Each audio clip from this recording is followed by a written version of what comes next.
The bonds we have with our canine companions are unlike any other friendships or relationships we have. Some of us love our dogs like children, and it's no wonder. There's an unconditional friendship there that makes everything better. And knowing what's going on inside those knobby little heads can only make us understand them better. Here's what you might not realize about your furball's weirdest little habits. Let's start with the greatest mystery of our time. Why do some dogs eat poop? Horse poop, cat poop, unidentified poop, sometimes their own poop. Some dogs just love the stuff for some horrible reason. Poop eating is such a common thing that it even has a scientific name, coprophagia. There are a whole bunch of reasons why a dog might be doing it, and sometimes it's a problem. Most pups sample some poop at some point just for the heck of it. Nursing mothers will often eat the poop of their puppies to clean up after them, and some puppies will see mum doing it and think it's what they should be doing too. Puppy see, puppy do, right? Who taught you how to do this stuff? You, alright? I learned it by watching you. In some cases though, it might be a sign that there's some sort of behavioral issue brewing. Do they spend too much time alone? Are they just doing it to get your attention? If they get a rise out of their two-legged friends by nomming on droppings, that might be what's happening. But if your adult dog suddenly starts wolfing down poopsicles, they also might not be getting enough nutrients and decided to add turds to the menu to supplement their diets. That can happen if they're on food that's not the best quality or if they're developing some underlying condition like diabetes. So, you might want to get that checked out before your furball turns into a toilet or a fire hydrant. Good one. On the other hand, it's perfectly normal for even the healthiest and sanest dogs to stop, drop, and roll in crap on any given day. So don't fret if they come inside smelling like a butt when you least expect it. Now, while we're on the subject of butt smells, what's with the butt sniffing? As a mere human, you're probably baffled by what could possibly be so interesting about the smell of a dog's butt. But for canines, that rear stink is where it's at. Well, sort of. It turns out, dogs aren't exactly smelling other butts, at least not in the way you think. They're actually getting a whiff of what's coming from something appropriately called the anal sac. This is the source of some chemical secretions that contain a huge amount of information about the dog, sort of like a dog's fingerprint or driver's license or Facebook account, but like in its butt. One dog can tell a ton from what's coming out of these glands, right down to their new friend's diet and current emotional state. Researchers have found that the chemical compounds are only half of the communication network, and that dogs have a super sensitive receptor in their noses called the Jacobson's organ. This particular receptor is tuned to the particular acids secreted by the anal glands and allows them to completely filter out any other scents that might get in the way of receiving this chemical communication. And it's also the same organ they use when they're sniffing around the popular pea tree at the dog park. What's even weirder about all of this is that humans have the same sort of glands that dogs do. They're just located in a different region of our bodies. And that explains why your dog introduces himself to your friends' pals by getting a few good whiffs of their crutches.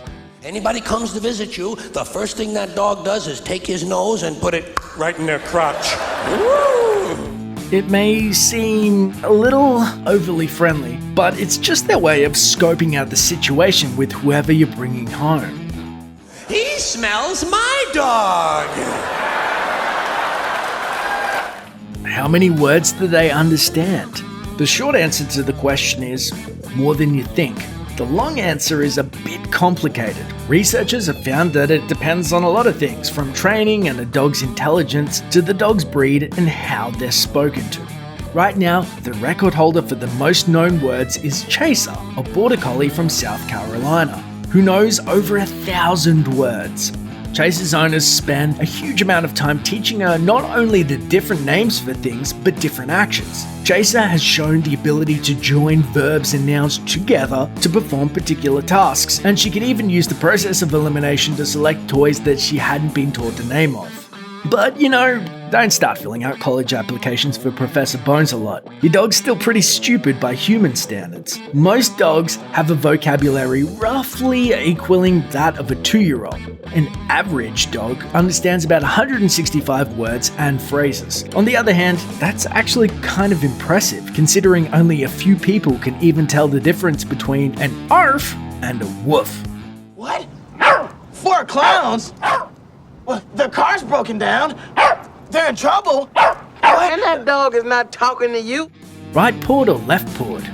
Just like humans, dogs can either be right-handed or left-handed. Unlike humans, there's an equal chance of your dog being either right or left-paw dominant or ambidextrous. There are a few different ways you can test to see which paws your pup prefers, and that just involves paying attention to which paw it uses to do things like give high fives and steady toys, or which side of the batter's box he plays in. Batter up! Humans have always had a sort of bias against the left-handed, and weirdly, researchers have found that the bias might be alive and well in dogs too. They found that left-pawed dogs tend to be more wary, or even aggressive towards strangers. Interestingly, most guide and service dogs are right-pawed or ambidextrous, as many left-pawed dogs are weeded out because of temperament. Hey, talk to the paw. There also seemed to be a connection between how dominant your dog's paw preference is and how brave they are.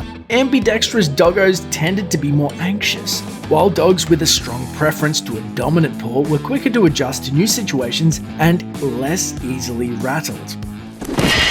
Hey, that is the bird. I have never seen one up close, but this is the bird. May I take your bird back to camp as my prisoner? Why do dogs tilt their heads? Make a funny noise from across the room, and keep your eye on your dog's reaction. You go. And he goes. So, why did they do that? Well, dogs' emotional intelligence is pretty high, so they could be tilting their heads to look for that positive response they usually get from you when they do it.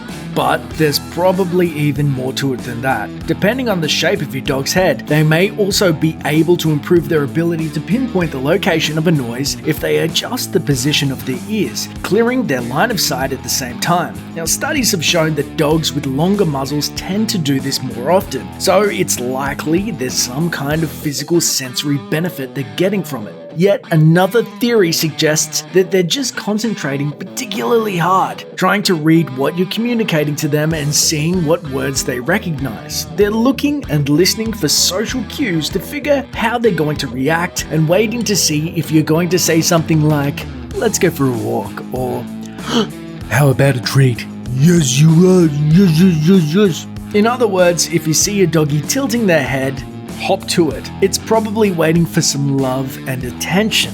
Just, don't go overboard. And now, this could be it. Buddy! Thanks for watching. Click the grunge icon to subscribe to our YouTube channel. Plus, check out all this cool stuff we know you'll love too.